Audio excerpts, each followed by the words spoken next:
As certified life coaches with 45 years combined experience in human resources, Jen Trum and Katherine Fry have both experienced the highest of highs and the lowest of lows, both personally and professionally. What they both know to be true is this: our mental, physical, and emotional health are the essential building blocks in order to thrive and shine in the field of HR. In a first of its kind podcast, we'll be getting real and we'll discuss and share what has contributed to both our success and struggles, with the goal of inspiring women around the globe to stand tall and take the necessary action to both thrive and shine in HR. Here are your hosts, Jen and Katherine. Hello and welcome to Thrive and Shine HR. We are your hosts, Jen and Katherine. We are incredibly excited today because today is our 10th episode. Woo! Hello, Katherine. How are you today? Jen, I am so great. How are you today? Really excited. It's, it's a big episode, not only because it's our 10th. And I don't know if you've ever heard this before, Katherine, but I have heard that people say that if you ever launch and start a podcast, if you can get to your 10th episode and see yourself, starting to grow and gain momentum, you are golden. And I think we have definitely met that threshold. Wouldn't you say? I would say that it's been so much fun. I have never done that much background or research into doing a podcast, so I don't know the ins and outs of it like you do. I'm just so honored that you asked me to go on this journey with you, and it has been more than I could ever have imagined. I've met a true friend in life, and I just love connecting with all of our listeners. And I think it's just so important for HR professionals to know they're not alone, and that every day. And I love that we record these on Mondays. Mondays are huge. It's the start of the week. Let's go. So excited. So excited for everything.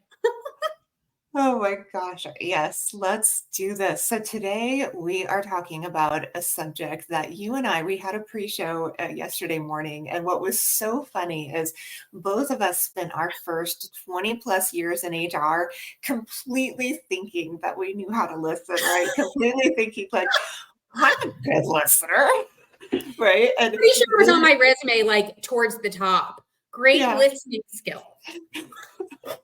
And really, it wasn't until both of us had separate kind of epiphanies really around, oh, whoa, right? Like there is so much getting in the way of me actually truly being able to listen, right? The people pleasing, the need to control, the need to fix, right? We're going to talk about those things today, but it just was hilarious because it was really, I think, this growth that we've experienced just in the last few years where we're like, yes. Oh, okay. Yeah. Actually, yeah, the gut check that we've had to do. So I'm so excited to talk about all of it today. Me too. And I have no shame around it. I've been in HR since I was 22 years old. And here I am, I'm approaching 49 this year. And I did not understand that I had not developed my deep listening skill until I was 45 years old. So no shame. I just did not know. I did not know what it was. I did not know it was a skill you had to develop. I didn't know. So that's why I'm so excited for today. No shame. No shame for any of us ever. No shame. And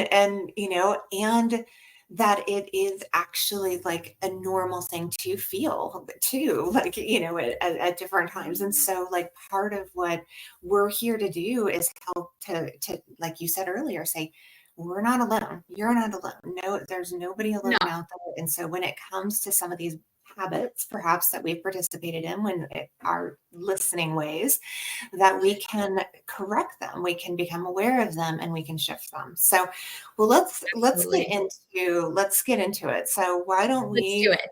kind of ask the first question where it kind of goes right into it, right? So when you look back on your career in HR, what is a specific time that you can recall where you could have listened more effectively, that perhaps maybe you got in your own way when it came to being able to listen effectively?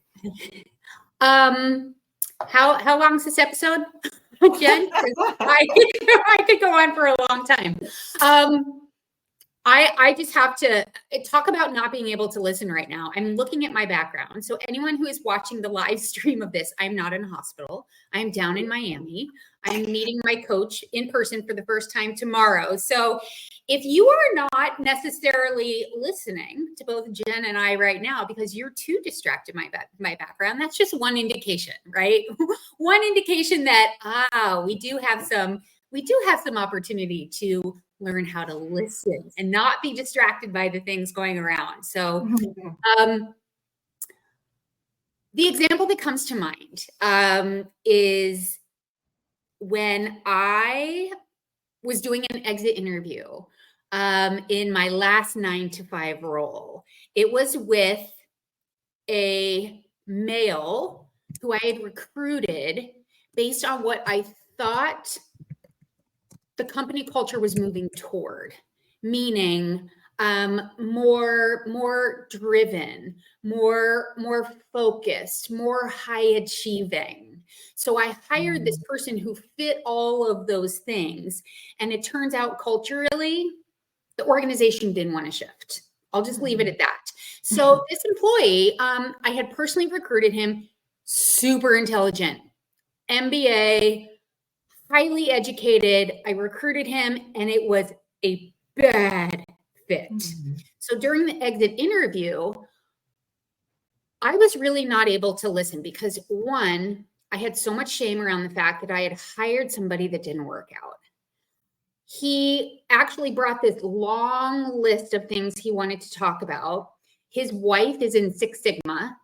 And instead of being able to truly listen, I was caught up in my head of, you're not smart enough. You effed up. This is awful. You impacted his life negatively. Like he didn't work out. It's a small community, just all of those types of stories. And I wasn't able to show up and truly listen. Truly listen. But what's so crazy, Jen, is he's now a client. And the story, he's now a client. He's now very successful in a different organization. And now that I do coaching and consulting, this is also about listening, actually. He reached out when I was taking care of my parents. I was home for a month in November, caring for my aging parents. They both had surgery. And he called saying that there was a woman he wanted me to do some coaching with. They wanted to put her on a PIP. And he was like, what else can I do besides a PIP? I was like, first of all, don't do a traditional PIP. Second of all, yes, I can help coach her.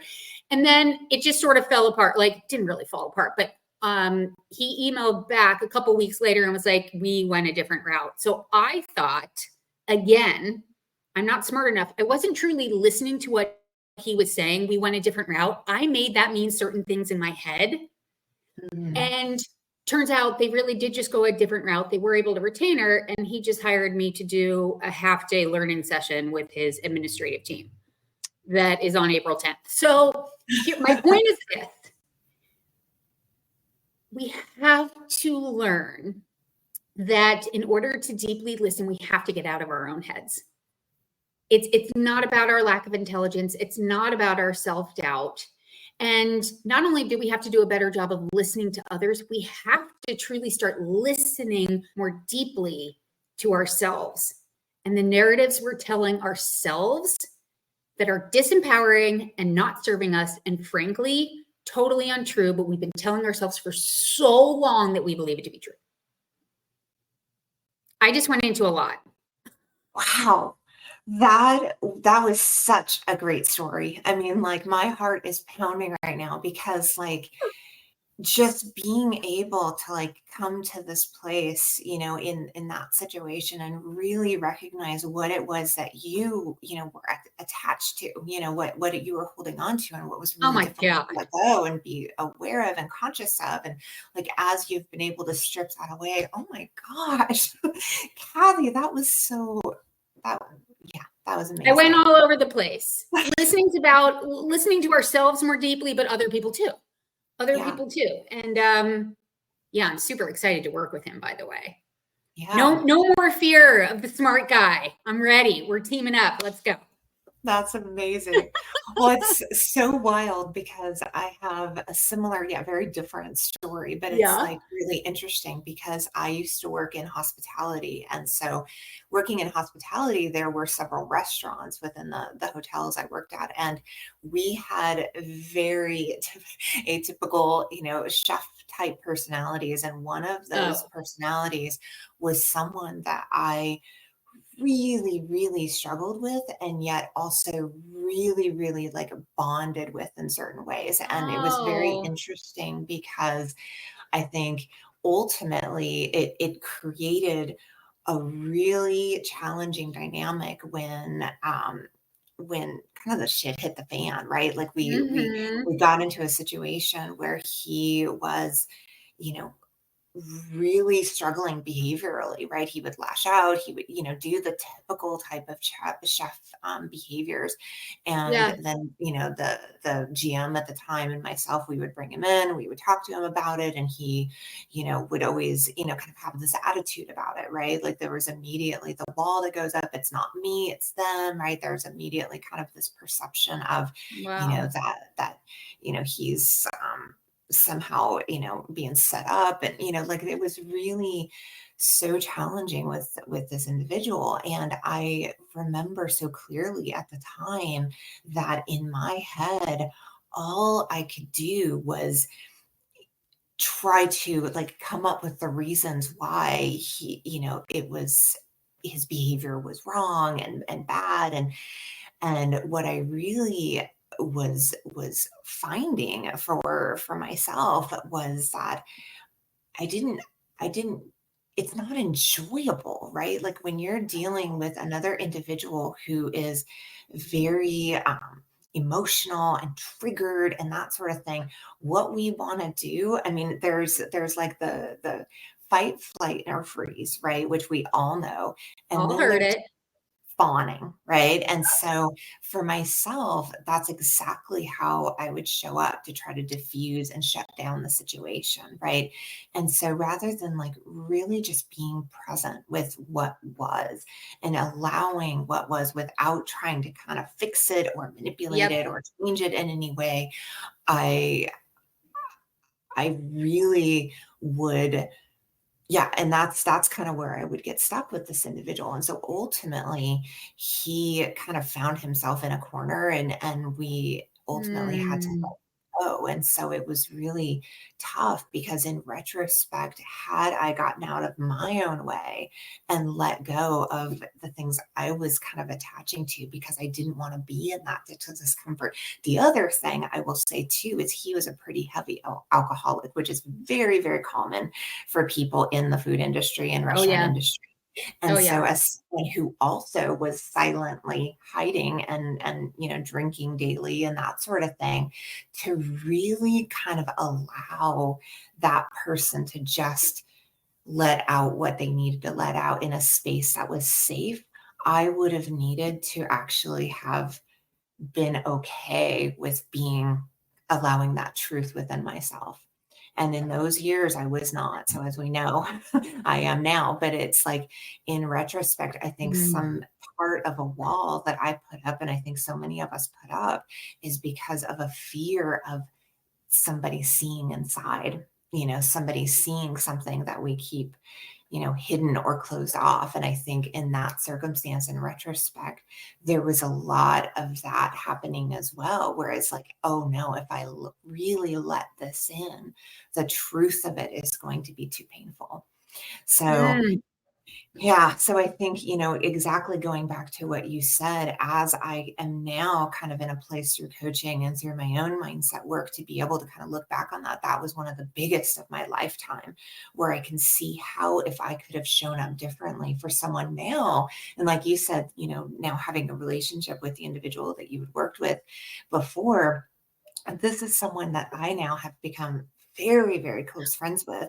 Look at And that. found out about like so much trauma and so Yes. much Yes. abuse that they had in their past. And there was so much, behind their curtains that, as we've like gotten to know each other over the years, have been able to like realize like how, yeah, how much sometimes people will show up with so much defensiveness, so much reactivity, so much triggering. And if we can just allow it and let it be, and push away the ego parts of ourselves that tend to want to fix or manipulate or change or fawn over or whatever to make it go away, then I think we miss that opportunity. So that was a very long response, Oh, and one that I I'm, think was yeah. one I, that yeah. But I think, it leads us to the next question, which is really like, in your experience, both within the field of HR and now in coaching HR professionals, what, oh, what have you seen, Kathy, as some of the biggest pitfalls around listening, and why is it that we struggle so much with being able to show up truly and authentically?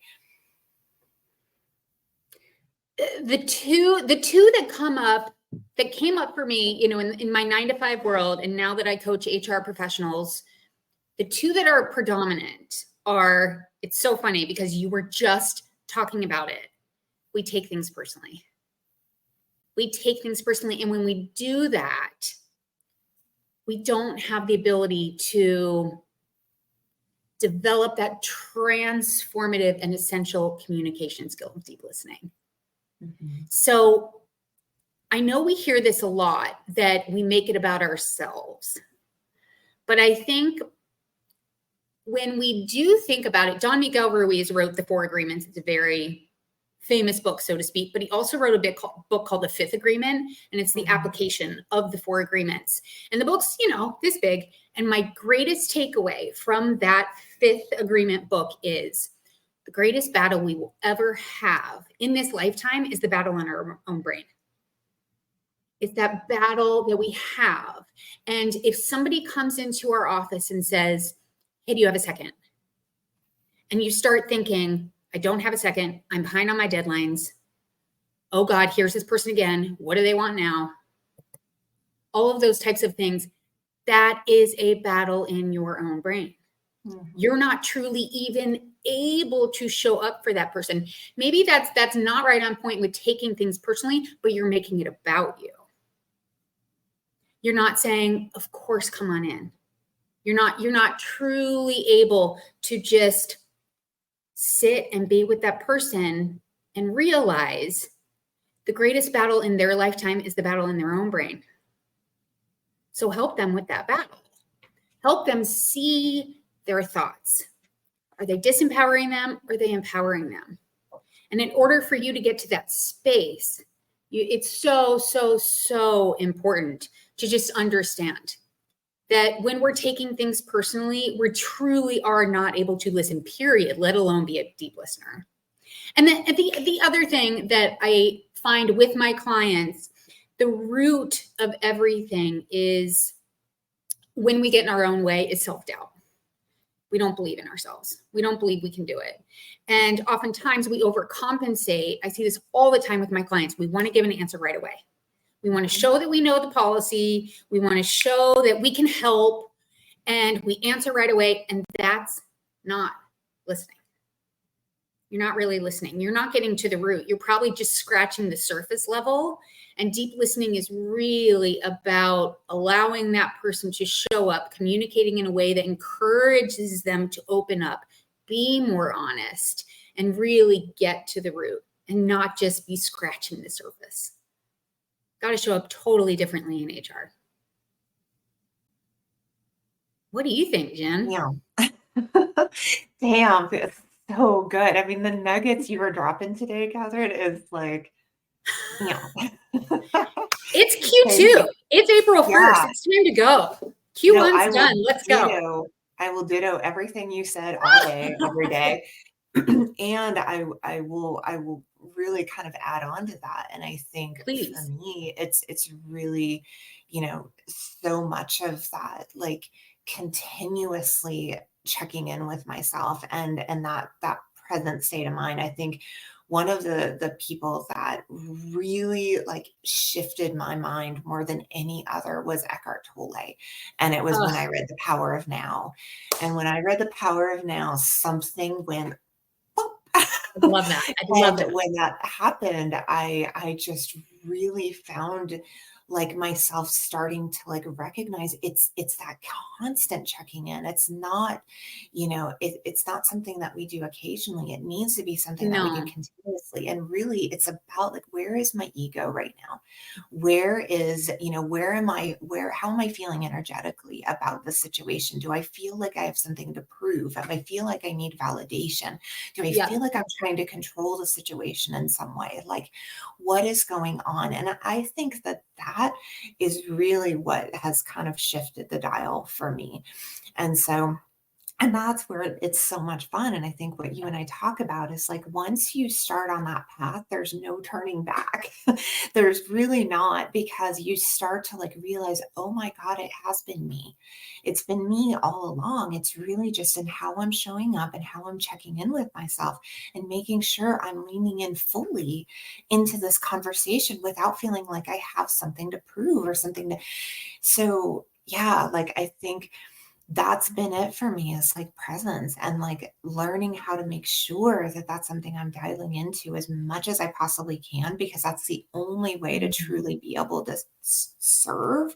mhm. Because like, like I was talking about with the chef situation, in retrospect, it's like, I'm like, oh my gosh, like the me now would have shown up to serve in such a different way. But there's so much dialogue that gets caught up in ourselves around how it is we want to, how, the outcome that we're trying to kind of manipulate into place. And so, yeah, I, I believe so much in that's why, I think you and I both, we started this podcast. And, it's really about like helping all of us kind of tune into the truth of ourselves. So then we can be so much more present for everybody else. And it's like, that's of service to the world, right? Absolutely. I tend to always make things like so much bigger than they need to be. I'm like, it's everything. But But I think that, with age comes wisdom.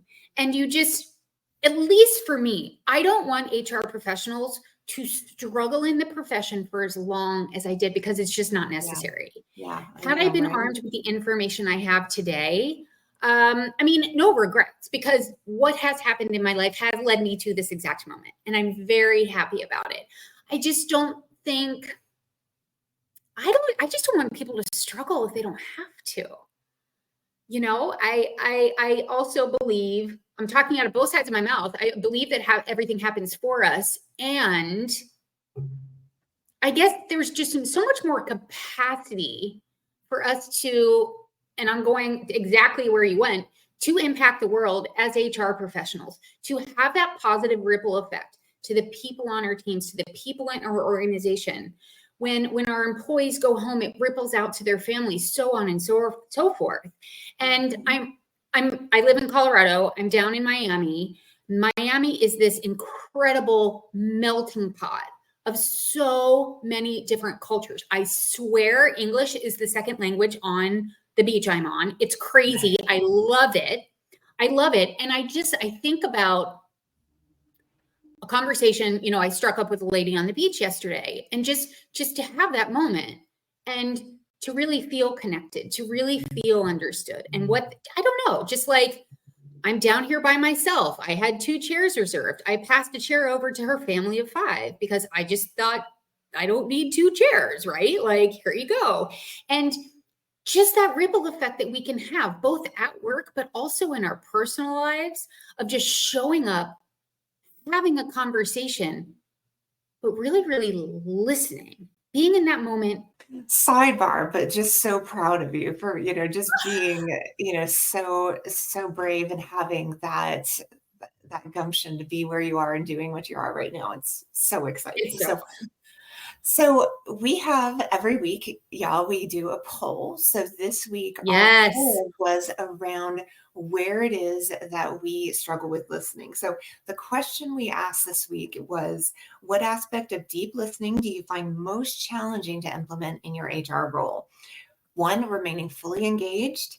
2, overcoming personal biases and judgments. 3, suppressing the urge to offer immediate solutions. And 4, personal emotional regulation. So, Kathy, what came up for you and what did you notice when you looked at the results of the poll? Well, when I looked at the results, I was not surprised. I looked early on. I haven't looked recently. I just remember suppressing the urge to offer immediate solutions. That is my life's work. So for me personally, that was the one that resonated most and first. And then as I was doing some prep this morning for our podcast, I went through all 4 of those again, and I couldn't decide. I really couldn't decide, because when I actually take the time to sit and really think about it, there's so much beneath, so much that informs my suppression, needing to suppress that urge to offer solutions. For me, it's my narrative of, you're not smart enough, you're not smart. I've had this narrative. I was diagnosed with a learning disability. I had a speech impediment as a kid. So now, through my adult lens of just looking back on all of that, I say, okay, cool, that was just me being a kid, right? But I don't have to continue every day of my life trying to fix everybody else, trying to offer immediate solutions. So that would be the one for me that just really stood out.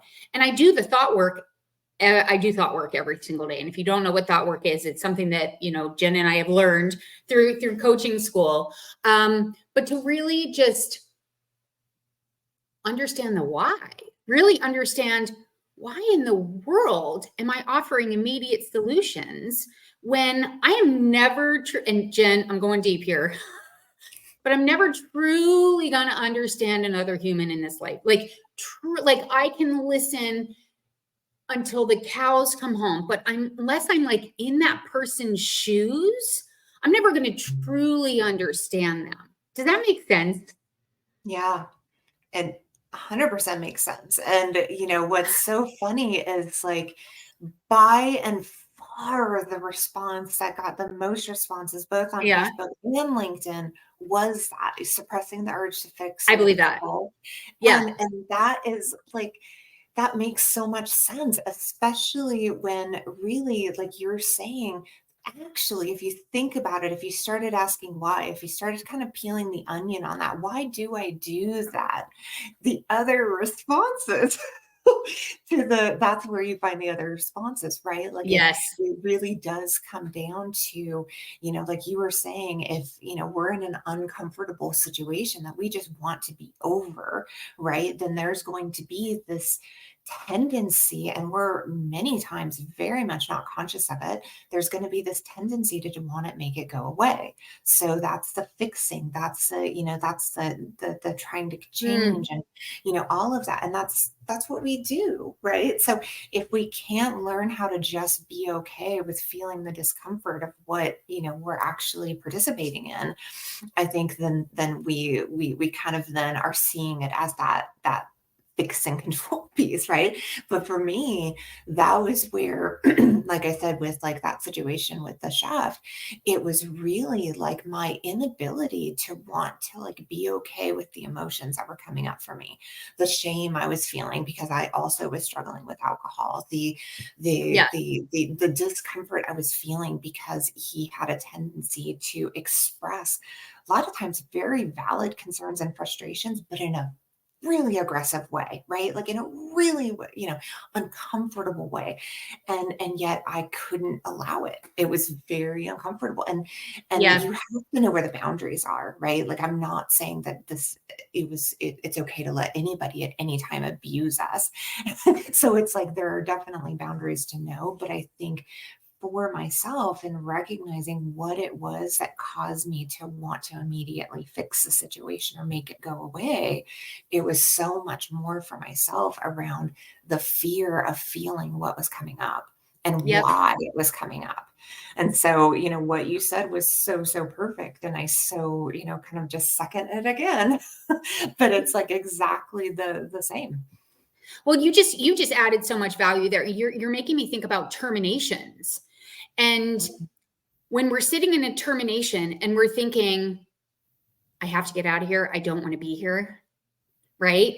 And we're trying to Yeah. move it along quickly. No, Or yeah. conversely, sometimes we keep the person there because we're trying to make them feel better. Do you want to talk about? I mean, there are so many different ways we show up in terminations. And Yeah. the way to truly show up in a termination is to be ever present with what is going on with that person.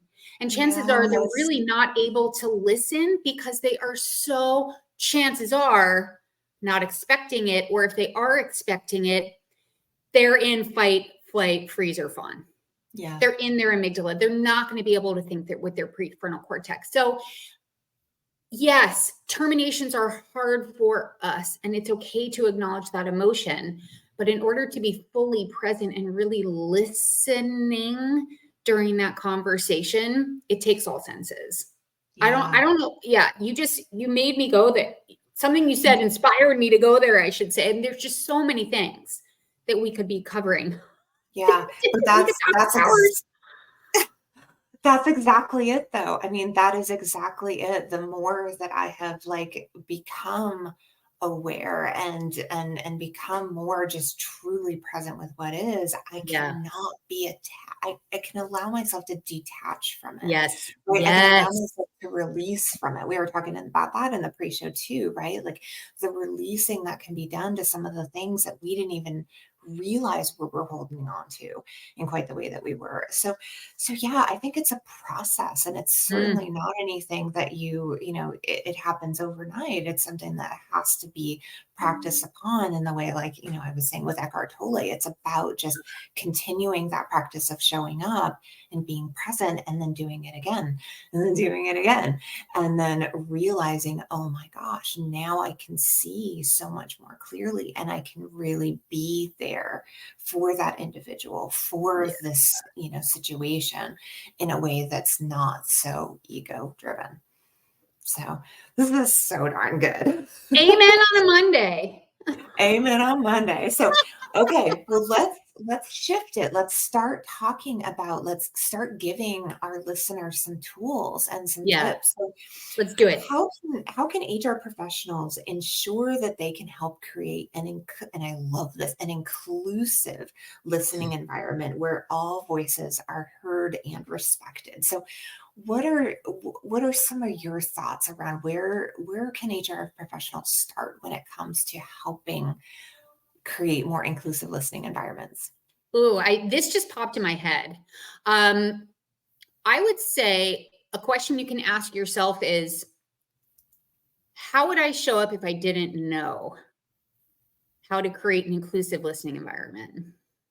How would I show up? Meaning, in HR, we tend to think we have all the answers. We are all knowing, but kind of going back to being a truly deep listener. We've got to be able to take off our own lens in an attempt to look at it through other people's lenses. So show up in a way where you're like, I don't know, and be okay with I don't know. And then at the end of I don't know unless I do X, Y, and Z. In other words, my recommendation would be to do a lot more asking and telling. It's really about showing up in a way where knowing what your end goal is, that you want to create this inclusive listening and learning environment where all voices are heard and respected, knowing that you want that. what is that going to require? It's going to require really understanding what inclusivity feels like, sounds like, all of those things to your work environment. Because every work environment is so different. So that's where I struggle a little bit with like these pre-packaged DEI presentations or models, because every organization is different, period.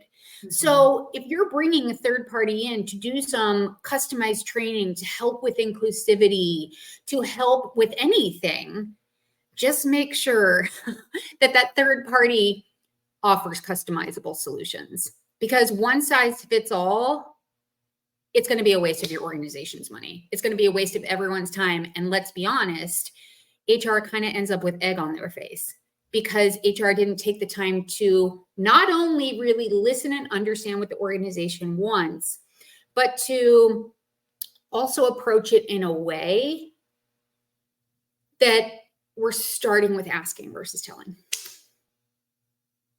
Nice. I love that so much. I mean, it's like, so it's so true. I mean, in terms of being able to like really just start asking those questions and really listening in a way that is different, like I think the off the shelf and the box and, that's this and that's that was, that was the way. I mean, that's kind of the corporate way, right? And so shifting that model or, our mindsets around that is it takes some work, and there may be some resistance. And so, I really encourage, anyone out there that struggles with that in our work environments to not give up, seek support and guidance, and know that you're not alone when it comes to wanting to kind of open that up. And gosh, you just cracked open so much for me just now on that one. Wait, how so? What happened? Well, no, when you started talking about kind of the DEI and inclusive, listening environment, I was like, oh my gosh, that's a whole nother episode. That's a whole other episode, right? Such a hot HR topic, and has been and will continue to be for a long time. I hope. Yeah. But it's so funny, because for my response to that question around like what I think that we can do to help create more inclusive listening environments, I end up going inward. Because, amen. Because it's both. I tend to do, but my response on it really is about like the more that I have been able to own my story and own my truth in a grounded way, and really be able to kind of show up as that person who can own myself and be able to be completely open to anything and everything that could be. It has helped others gain the permission to be able to feel as though they can do the same. And so like you and I have talked about this several times, but like my journey coming back into HR after, my experience of coaching and going through, pretty significant personal event in my life. Yes. But being able to do that and now having this frame of mind that I am so much more honest about like who I am, and not holding a lot of narratives around who I think it should be, or who I think I'm trying to please, or who, all of that, and just really being so authentic is like everything, like it means so much to me, and has been such a gift in my life, because it's helped me realize that this is exactly why this has all happened to me the way that it has. And really all of it has actually come down to listening, right? Which is so fascinating to me. It's fascinating. It's all come down to listening, and not the listening that we all, I mean, it's because your response is exactly true, right? We need to ask questions. We need to lean in. We need to be open. And then I would say, and it's about listening to our own heart and soul. Like it's about listening to the alignment of who we truly are and how we really are showing up, That's what listening is to me. And when we can do that, and when we can find that alignment within our soul, then we start showing up in a way that's so authentically pure that we can allow in absolutely everything that could possibly, come towards us. It's really like an amazing thing. And so, I think that for every one of us being on this journey of self-growth and self-improvement, all I would say to every single person out there is just keep going. Just keep going. It just keeps getting better and better and better. And it's like, I think so often people think, oh, it's, it might be fluff and it might be this and it might be that. But here you and I are on episode 10, and it just keeps getting better and better and better. And it's because of that willingness to own our stories, our willingness to own the truth, the messiness that goes along with the growth. You're not going to grow, you're not going to evolve unless you're willing to own the ickiness. And that's truly what's helped shift so much in my life. And I think what continues to. So I went so there. I love that you went there, because it's so true. It's an and. It's an and. It's an and. When we show up for ourselves and we do the deep listening within, I used to call them whispers. I guess I still call them whispers, but it's that quieter voice. Mm-hmm. Like for me, it was the voice of, you should probably stop drinking.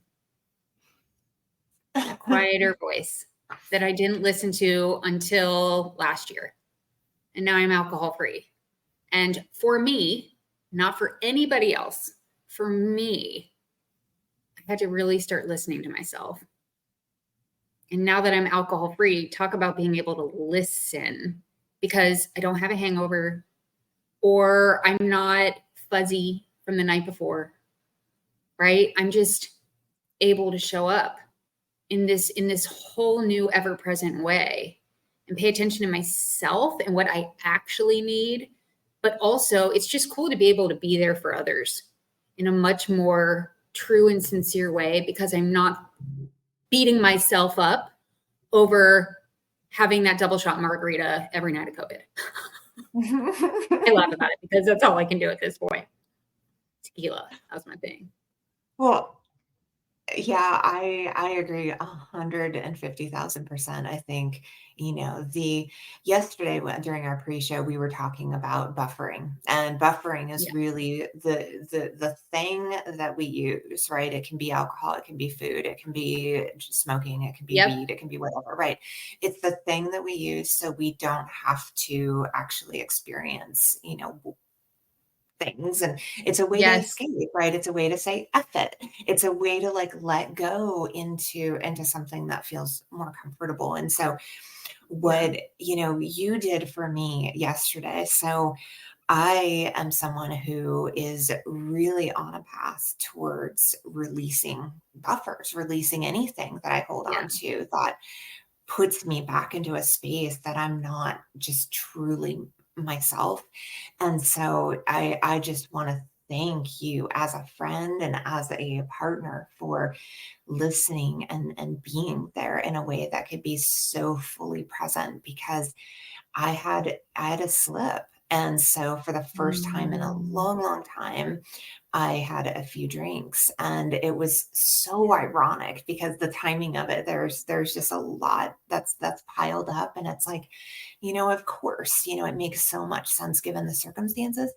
And at the same time, it's such a good opportunity, any slip, right? So think of this buffer, think of your buffers out there, but any slips that we have that get off the direction that within our soul we know we're meant to be going is such a good opportunity to reflect back and really listen to ourselves. And so these last 24 hours since, I confess to you and really talk through what I was going through have been some of the best for me, because I've really been able to listen to what was that, right? Like what happened to cause me to self-sabotage? What the frick would cause me to go and off a path that I know deep within my heart and soul? And it's fear.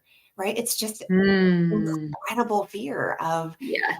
experiencing what I may be currently experiencing and wanting to get off that ride as soon as I can and having that ability. So yeah, what a beautiful things. I went off on a tangent, Mm. but I just really wanted to kind of put that in. It's just an opportunity within this episode of listening to say that what you did for me, and I think what we do, I think, with having this platform is to Yes. be able to give others a permission to know that they're not alone and Nope. that, they at any time can start making a step or steps in a different direction. So from the bottom of my heart, thank you so much.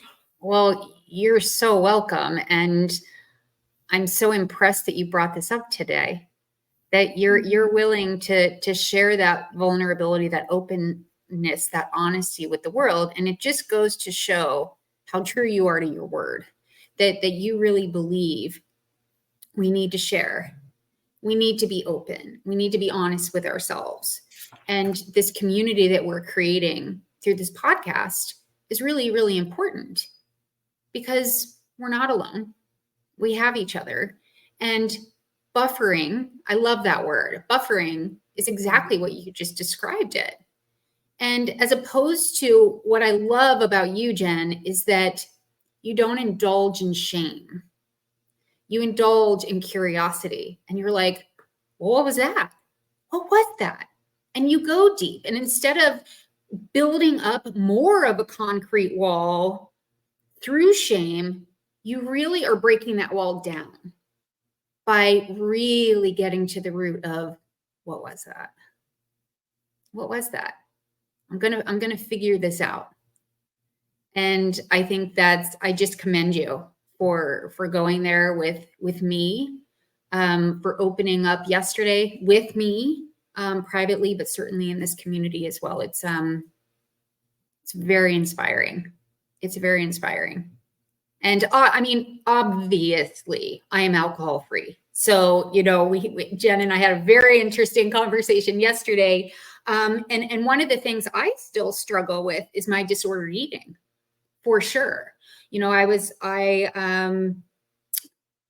am not able to always truly listen and show up for people if I have just mowed down a couple of donuts in the break room, or I'm beating myself up for that greasy cheeseburger and French fries that I know is not good for my heart health. It's not good for my Hashimoto's. I have an autoimmune disease. I have asthma. I mean, I have a lot of health complications, and I'm working on all of them. And I dive into the shame. I just beat myself up. And if I'm beating myself up and I'm not really diving into okay, why are you beating yourself up? What's going on? If I don't actually take that time, and I take the time every morning to sort of make sure I am able to focus on my clients and focus on my day, I get it out of the way through thought work in the morning. And I do my thought work. And if something pops up in the middle of the day, I just do a little bit of thought work. It's like the ethos method that I came up for myself and I now teach to my clients, so that we can be fully present with ourselves. It's a tool to truly listen to ourselves, but then you can actually apply it in the workplace too, and really, really encourage that openness. So now I feel like I went off on a tangent, but thank you for opening that door, because I don't really talk about that very often. Well, thank you. Yeah. I mean, I appreciate the vulnerability, and I believe, in my journey, and I think in yours as well, that we all have something. Every one of us. Yeah. If you are the perfect person, please reach out. Please, we'd love to meet you. We want to pick your brain, but no, we all have something, and it's like, what we need to be able to do is, in some capacity, whether it's whispering it, right, which I think is completely okay, or speaking through a loudspeaker, whatever it is that allows us to be able to kind of free what we're holding on to, and so we can be able to kind of shift our ability to in how we show up. because I think that's one of the greatest gifts and joys that we have as humans, is when we start to be able to show up differently, the relationships you start to build and the community that starts to grow from that place, it's different. It's just different. And it's like, it's hard to describe. It's hard to like really communicate. Like, I had a conversation with someone not too long ago where they felt as though I was trying to say that, there's a betterness about like, how, you can, all of it, like it's, better or worse. And really it's not so much that. It's like the growth that, we experience. Just for me personally, it provides a richness that I just didn't have before. And everyone gets to choose that level of deepness that they're interested in going in. But for me, in terms of like how that impacts the relationships that I have an opportunity to build and grow, it's everything. So, and that's at work too. Like what you said is so spot on and exactly right. Like it's how, then it translates into the work environment. And as an HR person, that's where the opportunity is mind blowing, in terms of like how we can shift so much just by our presence, just by that shift and awareness in our presence. So, oh my gosh, literally, I think you and I probably just had 2 or 3 different episodes spin off from this one. I totally agree. I wish I'd been I'm going to have to watch this again and start noting all the other episodes that we need to cover. Oh my goodness. Off of this. But before we wrap up, Katherine, was there anything about listening or, just to share with our audience that you want to make sure that they take away with them? I do. There's something that's been helpful for me, and because I am different than any other listener, we're all different. I just want to share something that I experimented with that worked for me. We've all been taught to paraphrase, and what I have found with paraphrasing for me is that I don't always get it right because I see it through my lens, especially if somebody's in my office and they're kind of in a monologue. They're going on for a while because my brain will naturally just start to process it through my own lens. So what I do as I'm continuing to develop my deep listening skills is to not paraphrase. I literally try to repeat back exactly what I heard. And when I do that, that's just a technique that I use. And when I do that, I repeat back because I'm reinforcing that I've understood that narrative exactly how that person wanted to communicate it. And at the very end of it, I say something along the lines of, did I get that right? And it allows the person to say yes or no. 9 times out of 10, more like 99 times out of 100, when I repeat back exactly, they say yes. Sometimes it's no. Something has changed in their brain, or maybe I didn't nail repeating back exactly what they just said. So whether you're experimenting with paraphrasing, whether you're experimenting with verbatim repeating back, just adding that phrase of, did I get it right? Did I get it right? Am I understanding, am I picking up what you're putting down? Whatever words feel natural for you, just start experimenting with different things. Would be my only little nugget I wanted to share today. Jen, what about you? Well, I love that because, and I would put an and with that even, is like being able to do so with like vulnerability and like humility and say, hey, I'm really trying to understand. Here's what I think I heard you say. And that I have found to be so disarming and such a beautiful way for them to truly feel heard and seen. So I love what you said so much. And I would just challenge everyone out there to like check in with yourself. Like if you're struggling with doing that, it's probably because it's hard to kind of release that wall within yourself, and it's okay. It's probably going to take some time, especially if it's not a skill that you're practiced in. But like that, I think makes such a huge difference in that scenario, because for them to like really see that you've been listening and that you hear, and that, you are completely, human, that if you didn't understand correctly, because what you really want to do most importantly is truly to understand. So yeah, I thank you for that. That was so good. And I love that we're like, and yes, great book. I love that. Yes, and love that book. Yes, and so, okay, well, as we wrap up, Katherine, I want to remind, our listeners and our viewers out there, if you have not already downloaded, rated, reviewed the Thrive and Shine HR podcast, please do so. This is such a dream come true for me and Katherine, I think you too. And we are just having such a blast, and we want to be able to continue that blast. We want to be able to eventually, grow and be able to do even more, with it in the future. So help us out. And Katherine, anything you want to plug, or anything exciting that you got going on right now that you want to share with our listeners? Well, other than finally meeting my coach, Brooke Castillo, in person tomorrow, that's going to be amazing. If you're into life coaching at all, Google Brooke Castillo if you don't know who she is. I'm meeting her tomorrow. This is like a big deal. But what's more important, the HR Champions Challenge starts in 2 hours from now. So I'm bringing together women who want to earn their PDCs, so your recertification credits for Sherman HRCI.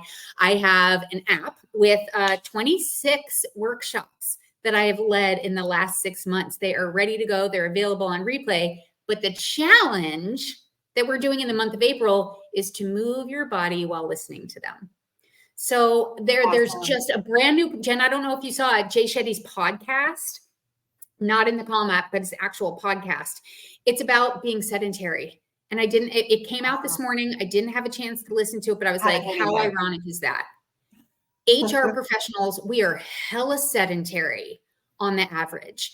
And if you know you need to move your body more, or you got to get those PDCs in because your recertification cycle is coming up, or you want to actually do some different type of HR skill development. This is not something you're going to find in SHRM. This is not something you're going to find in HRCI. It's going to be more related to what we talked about today. So if that's the type of learning that you'd like to do, I just welcome you into the challenge.